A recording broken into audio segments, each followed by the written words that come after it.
ভেনিসে এসে একটা আশ্চর্য বিষয় দেখলাম। এখানে লেকের উপরে যে কংক্রিটের ব্রিজ আছে তার পাশে যে লোহার গ্রিল, তার সাথে আপনারা দেখতে পাচ্ছেন প্রচুর তালা, শত শত বললেও ভুল হবে। টোটাল এই জায়গায় আমার ধারণা প্রায় কয়েক হাজার তালা আছে। তো এখানে স্থানীয় একটা মেয়েকে জিজ্ঞেস করলাম এই তালাগুলো কেন এখানে দেওয়া। তারা বললো যে এগুলো যারা এখানে ভেনিসে ঘুরতে আসে তারা তাদের প্রেমের স্মারক হিসাবে তারা যেখানে ঘুরতে আসে, এই জন্য তাদের প্রেম যাতে সফল হয় এই জন্য তারা এই তালাগুলো এখানে লাগিয়ে দেয়। তো এটা একটা অদ্ভুত বিশ্বাসের ব্যাপার স্যাপার তাদের, কিন্তু বিষয়টা খুব উপভোগ্য।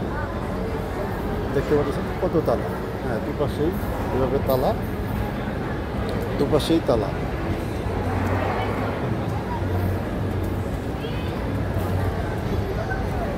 প্রচুর তালা।